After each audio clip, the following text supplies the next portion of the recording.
Hello, everyone. Good evening, and welcome to episode number 11 of Inside Out. My guest tonight is one who's been an ideal role model. In Arthashastra, Chanakya had written, you need to have 20 qualities to succeed in any undertaking. If Chanakya were to write that book in recent years, or if we were to update it, he would replace that whole segment with just three words: emulate Rahul Dravid. It's my pleasure to welcome Rahul Dravid. Rahul, welcome to you, and it's a pleasure to have you on the show. Thanks, WE. Lovely to see you and nice to be on the show. Yes, in Bangalore, things are not looking good in recent times. There's been a spurt in numbers. Cause for concern? Well, yeah, a little bit. I mean, I think it's one of those things where we were priding ourselves a little bit and we were patting ourselves on the back. We had, till about almost 2, 3 weeks ago, the cases were about 150, 160 in the city, and, things were looking like they were going back to normal. But again, as we've seen with this virus, it's so contagious and it's so unpredictable. As soon as things opened up a little bit, the last 3 weeks have seen nearly over 1,000 cases every day. So yeah, the government's put in another lockdown from this evening, in fact, for a week, which is going to be a strict and complete lockdown. So really hoping things improve. But yeah, it's a really challenging time, WE, as you've seen in Chennai and all over the country. And it's just I think it's just the uncertainty about the virus. So I think that's been the one that's where I think it's confusing people, it's making it hard for people to plan. And it just doesn't seem, when the sort of there's a light, there is light at the end of the tunnel, but it's a pretty long one at the moment. Yeah, like I was saying, the cases have been rising, so it's so the government's coming to sort of having a bit of a lockdown from this evening, in fact, for a week, and really hope things improve after that all over the world, in fact, and all over the country. But it's tricky and challenging times. It's hard times. It's not easy to plan. It's not easy to prepare. It's been something that I think, I don't know, we've probably never had to deal with, and our parents' generation has probably never had to deal with it. I think you have to go back almost 100 years, to the bubonic plague to think about something that affected the world as this has. Yeah. Come on, Rahul. You spent hours and hours on a 22-yard trip and at home with family now. Staying at home during this lockdown time shouldn't have been a problem for you, was it? Well, I had, I used to practice. I practiced very hard to play in those 22 yards, and we practiced a lot and we played a lot. I'm not sure I've ever practiced staying at home so much. From the age of 14. So as W, once we start traveling as cricketers, literally from under 15, you start traveling, you go away with your teammates, that becomes your life. It's a lifestyle. I think being a cricketer is really a lifestyle because it's time away from home, it's flights, it's train journeys, it's bus journeys, yes, I mean, you love coming back home and you enjoy that.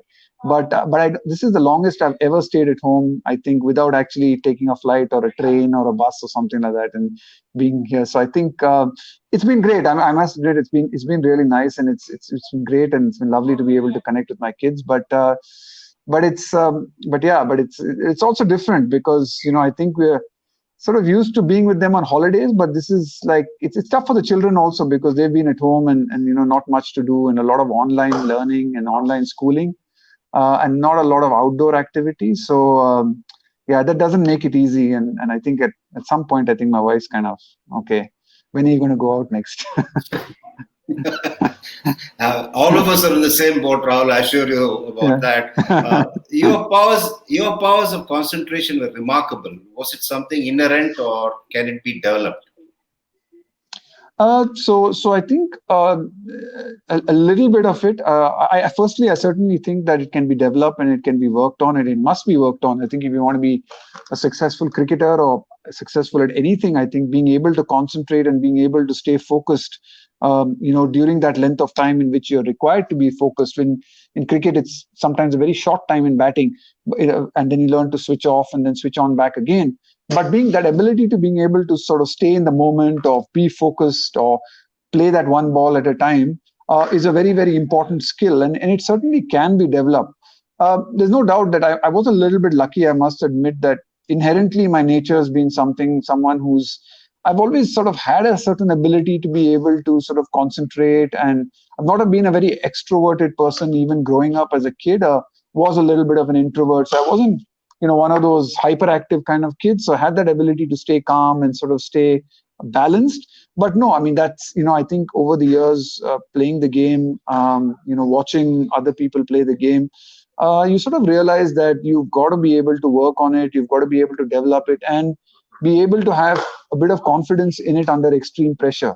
I think it's one thing to be able to do it, when you're sitting down or lying down or in the comfort of an AC room, but being able to trust it and being able to execute it under pressure when the heat is on in the middle of a game, when the pressure is on you, the expectation is on, you're facing a really challenging spell of bowling, to be able to switch back on and keep that focus and do those simple routines, I think requires practice. And it's something that over the years I kind of learned just using it in the nets, dedicating a bit of time to do it in the nets.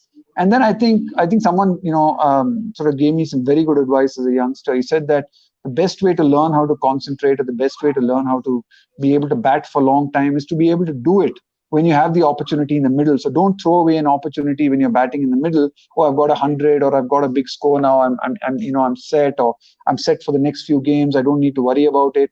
But use it as a good opportunity to learn how to concentrate or to bat for long periods of time. And I think it's something that will help you as you go on. So yeah, so it definitely can be developed, and it's something I did work on. Obviously, having, like I said earlier, maybe starting off on a slightly on the front foot with just my personality and just some inherent genetic advantages, maybe.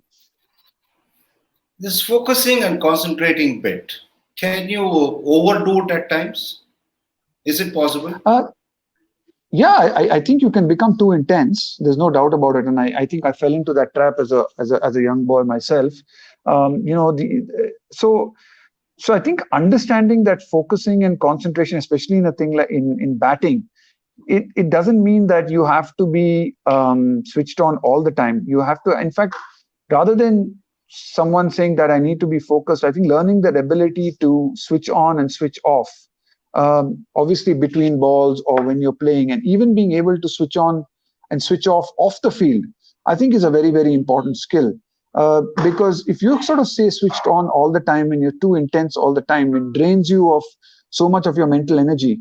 And then when you need the mental energy, when you need to play, you probably won't have any of it because you'll be so tired mentally and drained mentally. So being able to switch off the field was very important, and that's something I really had to learn because again, I was quite an intense person, and and like a lot of young people, desperate to do well, very keen to do well, and and then sort of didn't learn the art for till a long time of realizing that worrying about something off the field just because I've had a bad day or not done well, worrying about it was not going to help my cricket. Learning from what happened on the day is something, and you can spend time reflecting and learning, and you must do that, and you have to do that if you want to improve, because you're constantly looking to learn and improve and get better.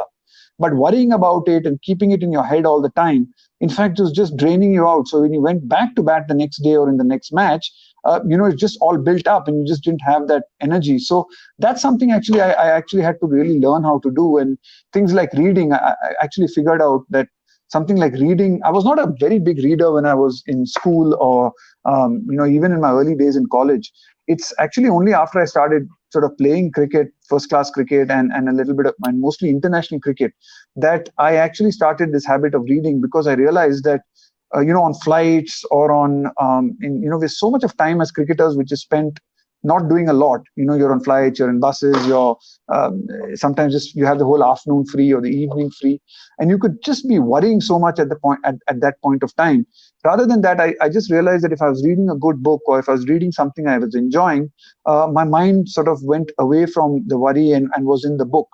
And I sort of use that as something as a way to really relax. Other people use movies. Some people find music. I could never. I always found when I was sort of trying to watch a movie, I was still thinking about the cricket.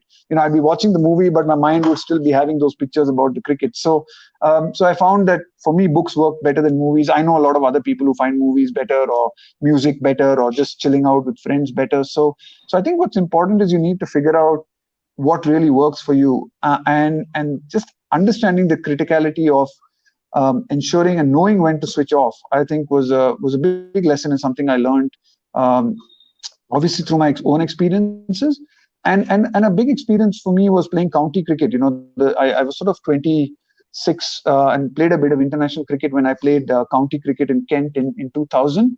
And I think just being in a different dressing room and a different environment taught me a lot, because I sort of looked around a lot of the young my colleagues in England, guys who were playing from the Kent dressing room, and I kind of really admired the way that they were able to actually switch off after their innings or after the game, and go out to the pub and have a drink and socialize, and things that I was never doing as a Ranji Trophy player, because I was just went back and you're still thinking about cricket. And when I saw that, I sort of realized that this was a much better way and a much more relaxed way to play the game. And I think that experience really helped me, because it sort of from then on, for the next 7 8 9 years, I had probably the best years of my career. And a large part of that was learning this ability to kind of switch off.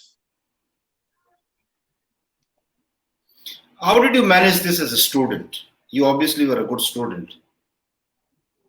So you mean in my studies, or you're just saying in terms of as a In your studies, when you're before playing international cricket, in your studies, how did you manage so this concentration and focusing? so I mean, for someone like me, once I started playing a lot of cricket, sort of got into the first class team when I was in 12th standard, and after that, I never really had much time to be actually able to go to college and attend college and attend classes as normal kids would do. So we would kind of rely on the notes, and you would rely on your friends to sort of mark out stuff in the textbooks for you and tell you what is important and what is relevant and what is likely to come. And I think we were a bit lucky in those days, as in there wasn't as much cricket as say some of the youngsters I see playing today. So typically, your cricket season, even if you played the Ranji Trophy, unless you sort of went into the final of the Ranji Trophy, would kind of finish around January, January sometimes into February, and it gave you sort of the March, April, May. Our exams would generally at that time of the year, and college exams would always be in sort of May, June. So you had a couple of months at the back end to be able to really study.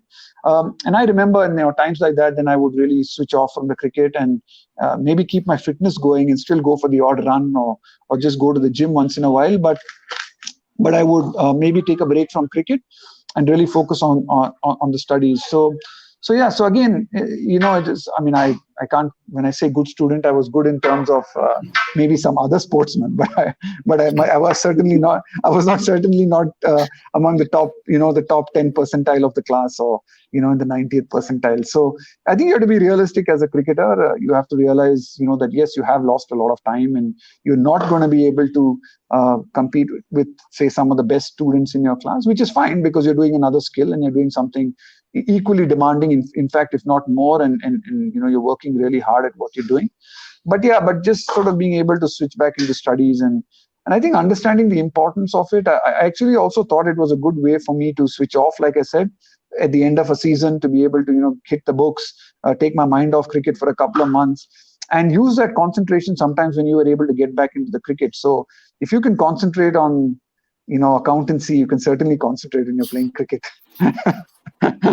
Or income tax, or income tax law.